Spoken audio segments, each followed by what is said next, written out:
ఇవ్వాల్సింది, తీర్చాల్సింది బాధ్యత మీ మీదే ఉంది కాబట్టి ఇక్కడ కాంగ్రెస్ ప్రభుత్వానికి జనార్దన్ గారు అడిగినట్టు మిగిలిన ఉద్యోగాలు సరే మీరన్న ప్రకారం 10,000 ఇచ్చిర్రో ఒకవేళ ఇంకో 5 కలుపుకొని 60,000 ఇచ్చారన్నా కూడా ఇంకా 1,40,000 లేదు మొత్తం కలిపి ఇంకా మీ ప్రకారం చేసుకున్న 1,90,000 ఇవి ఇవ్వడానికి ప్రభుత్వానికి వచ్చిన అడ్డంకులు ఏంటి అనేది.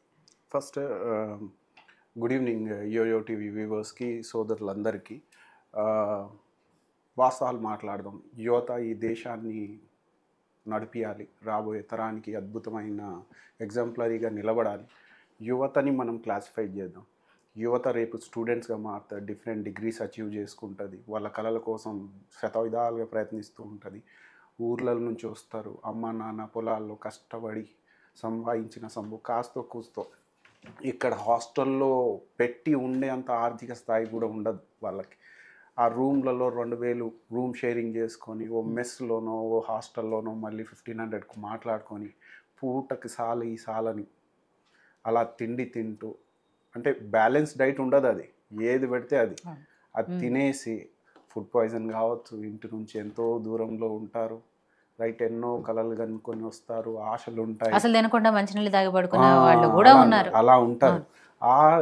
ఆ యువత గ్రాడ్యుయేట్ అయిన తర్వాత అన్ఎంప్లాయిడ్గా మారుతుంది.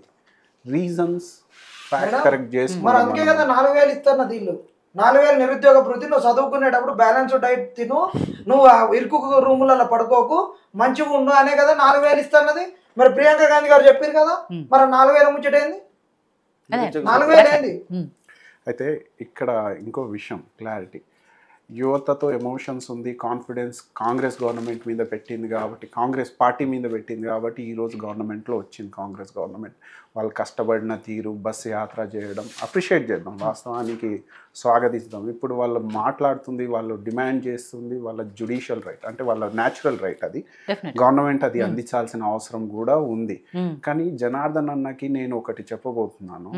నేను ఈడ కాంగ్రెస్ పార్టీ రిప్రజెంటేటివ్గా మాట్లాడుతూ నేను వాదన సంవాదనకు వచ్చాను. మా మీద దాడులు చేయకుండా, నేను ఎలాంటి దాడులు చేయడానికి రాలేదు.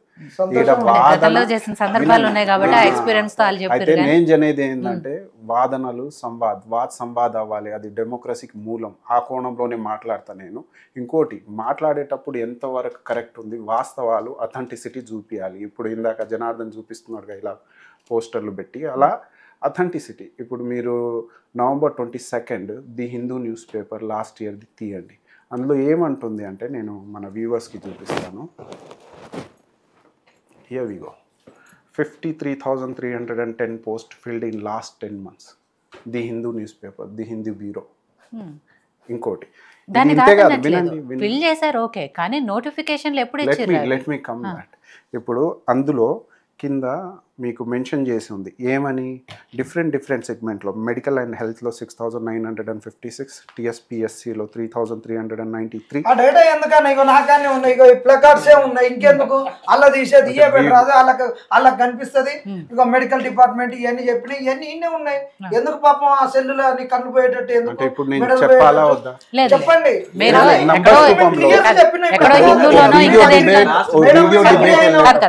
అగ్రి అయినా 53,000 మా సోదరుడు అన్నాడు, వీటికి కూడా మేము అగ్రి అవుతున్నాం. వాటి గురించి వద్దు, ఇంకా 1,40,000 ఉద్యోగాలు వాటి గురించి చెప్పన్నా. ఇప్పుడు ఆ డేటా అనేది మీరు ఎక్కడో హిందూలోనో ఇంకెక్కడో ఎతకాల్సిన అవసరం లేదు. నిరుద్యోగులుగా వాళ్ళ దగ్గరే ఫుల్ డేటా ఉంటుంది, ఎక్కడ ఏం కావాలనేది. మా పిల్లలు అనుకుంటారు. సరే ఓకే, ఎలా అనుకున్నా కూడా ఆయన అన్న ప్రకారం 60,000 కాదు. మరి ఆ పిల్లల సంరక్షణ బాధ్యత ఇది మాట్లాడితే మనం వ్యూవర్స్ కి నాలెడ్జ్ ఇచ్చున్నట్టయితే కాదు, ఓ వ్యాలిడ్ ఇన్ఫర్మేషన్ పోనీయండి సరేనా. ఇంకోటి, మెడికల్ డిపార్ట్మెంట్ ఆ లెక్కలు అవన్నీ వాళ్ళు ఆల్రెడీ చెప్పారు, అవన్నీ వాళ్ళకి కూడా తెలుసు. నా అబ్జర్వేషన్ లో మీరు ఒక క్వశ్చన్ అడిగారు, మిగతా పోస్టులు ఎటుపోయాయి ఇంద్ర, ఒక్క నిమిషం, వ్యూవర్స్ కి వెళ్ళాలి మెసేజ్. ఓకే, మీరు అన్నారు ఇవి జరిగాయి అని. సరే, నంబర్స్ రూపంలో నేను చెప్తున్నాను. 53,316 ఎంత నంబర్ చెప్తున్నాం ది హిందూ న్యూస్ పేపర్లో. ఇప్పుడు వాస్తవానికి బీఆర్ఎస్ గవర్నమెంట్ నోటిఫికేషన్ ఇచ్చింది, మిగతా కాంగ్రెస్ గవర్నమెంట్ కంటిన్యూ చేస్తుందని బీఆర్ఎస్ అన్న క్లెయిమ్ చేస్తుండు, ఇందిరా కూడా క్లెయిమ్ చేస్తున్నాడు. నిజమా, వాస్తవమ్మా? ఇప్పుడు మనం అది ఫ్యాక్ట్ కరెక్ట్ చేసుకుందామా? ఇప్పుడు హిందూ ఏమంటుందంటే లాస్ట్ 10 monthsలో వాళ్ళు ఇచ్చింది ఏంది, బీఆర్ఎస్ లాస్ట్ 10 years అంటే 9 to 10 years వాళ్ళు 9 years వాళ్ళు ఇచ్చారు. వాళ్ళు ఇచ్చింది ఎంత, ఇదే హిందూ న్యూస్ పేపర్లోనే ఉంది. 10 yearsలో బీఆర్ఎస్ ఇచ్చిన పోస్టులు ఫిల్ చేసిన పోస్టులు 7,857 వేరియస్ డిపార్ట్మెంట్లో. కాంగ్రెస్ గవర్నమెంట్ విత్ ఇన్ 10 monthsలో ఫిల్ చేసింది. మరి ఇగో మేము బీఆర్ఎస్ వస్తాం పలకట్లేదు. వాళ్ళు ఎన్ని పోలీసులు రిక్రూట్మెంట్ చేసిరు, ఎన్ని పోలీస్ రిక్రూట్మెంట్ అదే ఉంది కదా, ఓన్లీ పోలీస్ రిక్రూట్మెంట్ చేసి మిగిలినవి ఎక్కడ చేయలేదు కదా. వాళ్ళ గురించి సరే నేను రివర్స్ కి చూపిస్తా. ఓన్లీ పోలీస్ రిక్రూట్మెంట్ చేస్తారు. ఇక్కడ నా డ్యూటీ ఏంటో నేను చెప్తాను. నా డ్యూటీ నేను రివర్స్ కి చెప్పడమే కదా. లాస్ట్ 10 months అని ది హిందూ న్యూస్ పేపర్ చూడండి మ్యామ్. వాటి గురించి చెప్పండి. నిరుద్యోగం పెరిగిపోతుంది అక్రాస్ ఇండియా. తెలంగాణలో కూడా నేను ప్లీజెంట్ గా రిక్వెస్ట్ పెట్టేది ఏంటంటే గత ప్రభుత్వం ఏమి ఇచ్చింది, వాళ్ళ అధికారంలోకి వచ్చిన తర్వాత ఏమి ఇచ్చారో కూడా చెప్పుకోవాలి కదా వాళ్ళు. వీళ్ళే చెప్పారు. వీళ్ళు మరి మేనిఫెస్టో అప్పుడు ఉన్నారో లేరో, మాకు సంబంధించినటువంటి మేనిఫెస్టో జరిగేటప్పుడు చెప్పినాం. ఓటీఆర్ టీజీపీఎస్సీలో ఓటీఆర్ లో 30 లక్షల మంది ఉన్నారు, 2 లక్షల ప్రభుత్వ ఉద్యోగాలు ఉన్నాయి. ఈ 2 లక్షల ఉద్యోగాలు పోతే ఇంక 28 లక్షల మంది నిరుద్యోగులు ఏమైపోతారు? వాళ్ళ కొట్టి లేని రుణాలు ఇస్తామన్నారు, వాళ్ళకి అన్ఎంప్లాయ్మెంట్ పాలసీ చేస్తున్నారు, ప్రైవేట్ సెక్టార్లో స్థానిక రిజర్వేషన్లు ఇస్తున్నారు. ఇవన్నిటిపైన చర్చ జరిగే మీ కాంగ్రెస్కి ఇంక్లైన్ అయినా అవుట్ రైట్గా కాంగ్రెస్కి ప్రచారం చేసినాం. నిరుద్యోగులం మేము కాంగ్రెస్ పార్టీ కాకుండా మీకన్నా ఎక్కువ కష్టపడ్డాం. మీరు చేస్తున్న హామీలు ఇప్పుడు ఏం చేస్తారు? నిరుద్యోగిత అంశం పెరుగుతుంది, ఒక కాంచి ఆర్టిఫిషియల్ ఇంటెలిజెన్స్ వస్తుంది, ఒక కాంచి మిషన్ లెర్నింగ్ టూల్స్ వస్తున్నాయి, ఇంకా సాఫ్ట్వేర్ వచ్చేసి అన్ని రంగాలను కబలించేస్తుంది. వీటిపైన మీ పాలసీ ఏంది? మీ ఈ 16 నెలల్లో మీరు తెలంగాణ పర్టికులర్ గా తెలంగాణకు మీరు చేసింది ఏంటి? దేశం మొత్తం దాంతో పాటు వాళ్ళు ఏం చేశారో కూడా చెప్పుకోవాలి. నిరుద్యోగిత అంశం అనేటటువంటిది ఇక్కడ యూనివర్సల్, అది ఒక రాష్ట్రానికి సంబంధించింది కాదు, సర్వకాలీనం సర్వజనీనం. అది ఎప్పటికీ ఉంటూనే ఉంటది, అంతటా ఉంటది, ప్రపంచ పర్యాప్తం.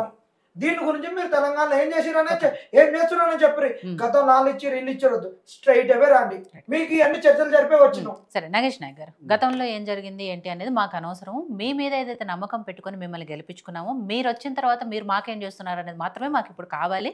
కాబట్టి మీరన్న ఆ 2 లక్షల ఉద్యోగాల్లో ఎప్పుడు ఇస్తారు, ఎంతవరకు ఇస్తారు, ఇవి మాత్రమే చెప్పమంటున్నారు. అదే చెప్తాను, కొంచెం పేషెన్స్ ఉండాలి మనకు. స్టూడెంట్స్ కదా, ఈవెన్ అదే అశోక్ నగర్ నుంచి లేచిన అక్కడ నుంచి వచ్చిన వాళ్ళు మేము కూడా ఓ పెద్ద ఇది వెటకారం కాదు. ఇప్పుడు ఇది అన్ఎంప్లాయ్మెంట్ మీద ఇష్యూ. ఇప్పుడు నేను ఇంతకుముందే చెప్పాను, వాదన సంవాదనలు అవ్వాలి. నేను మాట్లాడిన దాంట్లో ఫ్యాక్ట్ కరెక్ట్ ఏమైనా ఉంటే మీరు కరెక్ట్ చేయండి, కానీ మధ్యలో ఇంటరప్ట్ వచ్చేసి అది యూనివర్సల్ ఫ్యాక్ట్, అది కాదు ఇది కాదు, మీరు ఇచ్చింది ఏందని ఒక్క వ్యాలిడ్ క్వశ్చన్ అడుగుతున్నారు. నేను దాని మీదనే మాట్లాడుతున్నాను. మేము వచ్చిన తర్వాత అపోజిషన్లో ఉన్నప్పుడు మేము 2 lakhs పబ్లిక్ సెక్టర్లో మేము జాబ్ క్రియేట్ చేస్తామని మేము ప్రామిస్ చేసాము. వచ్చిన తర్వాత యాన్యువల్ క్యాలెండర్ మీ ముందు పెట్టాము, రైట్? ఎవ్రీ ఇయర్ December 29 వరకు ఇది ఫుల్ఫిల్ చేస్తాం. నెక్స్ట్ ఇయర్లో మళ్ళీ వేకెన్సీస్ జూలై నుంచి ప్రాసెస్ అవుతుంది, మళ్ళీ December 29కి అది ఫుల్ఫిల్ అవుతుందని మా సీఎం గారే చెప్పారు. యూపీఎస్సీ ప్రాసెస్లో same every year annual calendar వస్తుంది, కానీ ఇప్పుడు జూలై మంత్లో యాన్యువల్ క్యాలెండర్ 1 yearకి ఇన్ని పాలసీస్ ఫిల్ చేసాము. 5 yearsలో యావరేజ్గా 50 తీసుకున్నా మేము 2,50,000 చేస్తాం పర్ ఇయర్. 50,000 అనుకున్నా, మీరు సమయం ముందే మీరు ఇన్ని ఇచ్చారుగా, ఇంకా మిగతాది కూడా ఇప్పుడే నోటిఫికేషన్ ఇవ్వండి అంటే అడ్మినిస్ట్రేషన్ అలా పనిచేయదేమో. నాకు తెలిసిన అబ్జర్వేషనే చెప్తున్నా, ఇక్కడ ఏం చెప్పట్లేదు. నేను ఏ స్టూడెంట్ని నేను క్రిటిసిజం చేయట్లేదు. ఈ వ్యవస్థ ఈ తెలంగాణ రాష్ట్రాన్ని నడిపియాలంటే ఆర్థిక భారం ఉందా లేదా, పొలిటికల్ రైట్స్ ఫుల్ఫిల్ అవుతున్నాయా లేదా, సోషల్ రైట్స్ ఫుల్ఫిల్ అవుతున్నాయా లేదా, ఎకనామికల్ పాలసీస్ కరెక్ట్ వస్తున్నాయా లేదా, ఇవన్నీ చూసుకోవాలి గవర్నమెంట్. అవన్నిటిని చూసుకుంటూ 1 yearలో 53,000 ఇచ్చినప్పుడు డౌన్ ద లైన్ ఇంకో 4 yearsలో వస్తాయి నోటిఫికేషన్. చేసిన 2 లక్షల ఉద్యోగాలు మా ప్రియాంక గాంధీ 1 సంవత్సరం అన్నది మా అభయస్థ మేనిఫెస్టోలో చెప్పినాం. మాకు ఇప్పుడు లేదు, 1 సంవత్సరంలో మేము ఇస్తున్నాం, 1 సంవత్సరానికి 50,000 నిరుద్యోగులను మేము మోసం చేసినాం. ఒకవేళ అది అంతవరకు ఎందుకు, ఒకవేళ అది వాస్తవం సంవత్సరానికి 2 లక్షల ఉద్యోగాలు ఇస్తామని ఎవరైనా చెప్పి ఉంటే నేనే సారీ చెప్తాను. నేనే ఒకవేళ అలా ఉంటే మ్యామ్, నేను డిబేట్ లో చెప్తున్నాను, నాకు పెద్ద ఇది జనార్దన్, నేను డిబేట్లో చెప్తున్నా తమ్ముడు, నాకన్నా నీ ఏజ్ చిన్నది, నేను ఓపిక అంటున్నాను. నేనేమంటున్నా, ఒకవేళ సంవత్సరానికి 2 లక్షల ఉద్యోగాలు భర్తీ చేస్తామని మేము అని ఉంటే నేను ఈ టీవీలోనే సారీ చేస్తాను, అందులో ఏం లేదు. ఇక్కడే చూద్దాం.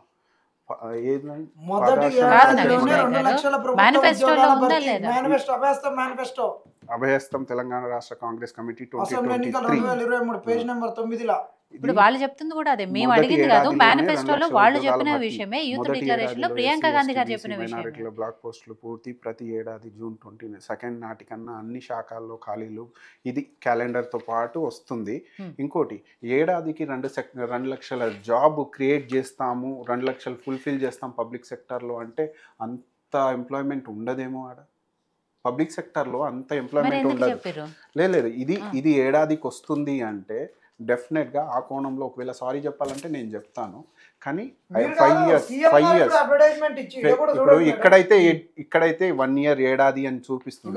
ఏ పేపర్ అయితే ప్రభుత్వ ఉద్యోగాల భర్తీ కాంగ్రెస్ పార్టీ విడుదల చేస్తున్న జాబ్ క్యాలెండర్ మొదటి కేబినెట్ లోనే వీటిని ఆమోదించి అభ్యర్థులకు ఎలాంటి అప్లికేషన్ ఫీజు లేకుండా ఏడాది లోపే ఉద్యోగాలను భర్తీ చేస్తాం. ఇది కదా. అలాగే గతంలో ప్రారంభించిన నియామకాల ప్రక్రియను వాటిని షెడ్యూల్ ప్రకారం పూర్తి చేస్తాం. గత నోటిఫికేషన్ కూడా మేము ఇది ఆంధ్రజ్యోతిలో పర్ యాన్యువల్ లోనే మేము క్యాలెండర్ ఇస్తున్నామని చెప్తున్నాము, కానీ ఏడాదిలో ఎక్కడ లేదు. ఇక్కడ ఆంధ్రజ్యోతిలో ఇక్కడ క్యాలెండర్ లో ఉంది. అది ఆంధ్రజ్యోతిలో వచ్చిందా, ఈనాడులో వచ్చిందా, ఒక నిమిషం జనార్దన్, అది ఆంధ్రజ్యోతిలో వచ్చిందా, ఈనాడులో వచ్చిందా పక్కన పెట్టండి. అది గవర్నమెంట్ నుంచి అఫీషియల్ గా వచ్చిన యాడ్, అది పేపర్ లో వచ్చిన యాడ్. పేపర్ లో వచ్చిన యాడ్ మ్యామ్, ఇది మేనిఫెస్టో. ఇది 2 లక్షల ఉద్యోగాలు ఉంటే ఇలా గవర్నమెంట్ లో ఉండవు అని నేను అనుకుంటున్నా అన్నాడు కదా. ఇప్పుడు నీకున్న ఖాళీలు ప్రభుత్వంలో ఇప్పటికి ఉన్నటువంటివి ఇది పోయిన సంవత్సరం మే నెలలో తీసినాయి. 2024 మే నెలలో తీసిన డేటా 2,67,316. నాకు ఇక్కడ కన్ఫ్యూజన్ స్టార్ట్ అయింది. ఇప్పుడు నిజంగా మేనిఫెస్టోలో, అభయ హస్తంలో మేనిఫెస్టోలో సంవత్సరానికి 2 లక్షల ఉద్యోగాలు, ప్రభుత్వ ఉద్యోగాలు ఇస్తామని ఉందా లేదా? ఎందుకంటే నగేష్ గారు అన్న తర్వాత నాకు డౌట్ వస్తుంది. నాకు తెలిసి నా అబ్జర్వేషన్ చెప్తా. ఇక్కడ కామెంట్ రూపంలో నాకు తిడతారు, కొందరు పాజిటివ్ ఉంటారు, కానీ వాస్తవానికి పబ్లిక్ సెక్టర్ లో సంవత్సరానికి 2 లక్షల ఉద్యోగాలు క్రియేట్ చేయవచ్చా? అది కొంచెం నాకు అబ్జర్వేషన్. అదే చెప్పిరా లేదా అంటున్నారు ఆయన. ఒకవేళ నిజంగా అలా చెప్పుకుంటే నేను సారీ చెప్తానంటున్నారు. ఒకవేళ ఇంకోటి ప్రియాంక గాంధీ గారు ఎవరు? ప్రియాంక గాంధీకి చదువు రాదా? ఇప్పుడు ప్రియాంక గాంధీ అక్కడ ఏ పెట్టారు అనుకుంటా వాళ్ళు ఆర్టిఫిషియల్ ఇంటెలిజెన్స్ తోటి చేయించిందా? లేకుంటే ఇప్పుడే పాపం ఈ బాల కార్మికురాలుగా ఉంటే తీసుకొచ్చారు. ప్రాపర్ డిస్కషన్ కావాలి కాబట్టి. కాదు కాదు నాగేష్ గారు, మీ నాలెడ్జ్ లో ఉందా ప్రియాంక గాంధీ గారు యూత్ డిక్లరేషన్ లో ఏం చెప్పారో, జాబ్ క్యాలెండర్ విషయంలో ఏం చెప్పారో, లేకపోతే మేనిఫెస్టోలో ఏం చెప్పారో అనే అన్నకు ఒక చిన్న సవరణ చేద్దాం అనుకుంటున్నాం. వాస్తవానికి ఏంటంటే మేడం, ఈ కాంగ్రెస్ వాళ్ళందరూ కూడా మేము ఓడిపోతాం, ఇక మాది అయిపోయింది అని వీళ్ళందరూ కూడా వాళ్ళకి రాకుండా ఉంటే, మేము నిరుద్యోగంలో ఉన్నాం కాబట్టి మేము తిరిగి వాళ్ళతో ఉన్న వేకెన్సీస్ అన్ని ఇచ్చినాం కాబట్టి మాకు తెలుసు అసలు కాంగ్రెస్ వాళ్ళకి మేనిఫెస్టోలో ఏం పెట్టిర్రు, ఇవన్నీ సంబంధం అసలు రాము. అరవైగా దుప్పటి కప్పుకొని పడుకుంటే అయిపోతుంది, ఎన్నికలు ఏదో వస్తాయిపోతాయి. 2 ఎన్నికలు చూసినాం కానీ ఉన్నటువంటి పరిస్థితి ఇక్కడ నుంచి కనిపిస్తుంది. ఎందుకంటే వాళ్ళ మేనిఫెస్టోలో కూడా 2 లక్షల ఉద్యోగాలు ప్రైవేట్ సెక్టర్ లో ఉంటాయో ఏంటి మేడం ఇది? ఎంత విడ్డూరంగా ఉంది మేడం. వారు ఒక కాంగ్రెస్ పార్టీలో ఉండి వాళ్ళ ఒక కార్పొరేట్ పోటీ చేసినటువంటి వాళ్ళు వారు ఇక్కడికి వచ్చినప్పుడు ఉంటే ఉండమంటే డేటాలతో సహా ఒక కమల్నాథన్ కమిటీ వచ్చింది, బిస్వాల్ కమిషన్ ఇచ్చినటువంటివి, మన స్టేట్ బైఫర్కేషన్ వచ్చినప్పుడు 4 కోట్ల మందికి ఎన్ని ఉద్యోగాలు ఉంటాయి, సెక్రటరియట్ స్ట్రెంత్ ఎంత, డిపార్ట్మెంటల్ స్ట్రెంత్ ఎంత, మన ఎడ్యుకేషన్ లో, పోలీస్ లో, వీటిలలో వీటన్నిటి తెలియకుండా రేవంత్ రెడ్డి గారు ఆ రోజు ఒక ఎంపీ బట్టి విక్రమార్క గారు ఫ్లోర్ లీడరు, ఆయన సీఎం గా ఇప్పుడున్నటువంటి సీఎం గారు గతంలో ఎమ్మెల్యే చేసిండు, జడ్పీటీసీగా చేసిండు, ఎమ్మెల్సీగా చేసిండు. బట్టి విక్రమార్క గారు గతంలో మంత్రిగా చేసిండు. వీళ్ళకి సోయి లేకుంటున్నదా మేడం? మనతో డేటా లేకుండా పంపిస్తారా మేడం? ఇది వలపడదాపడ ఎట్ల లెక్కనే ఉన్నారు కదా మేడం, కుడి ఎడమలు ఉన్నారు కదా పాపం. వీళ్ళు ఉండి కాంగ్రెస్ రథాన్ని మేము తీసుకొని పోతాం అన్నదమ్ముల లెక్క, వలపడదాపడ ఎట్ల లెక్క మేము ఉన్నాం, మీరు మా మీద నమ్ముకోండి, ఎత్తి ఎంత విశ్వాసమో మేము కూడా అంత విశ్వాస పాత్రలో కాంగ్రెస్ వాళ్ళు నిరుద్యోగులు. కానీ దాంట్లో క్లియర్ గా కూడా కనిపిస్తుంది నాగేష్ గారు, మొదటి ఏడాదిలోనే 2 లక్షల నియామకాలు అని చెప్పేసి అక్కడ క్లియర్ గా ఉంది. నేను చూసా మ్యామ్, ఇక్కడ నా అబ్జర్వేషన్ చెప్పగలుగుతాను నేను.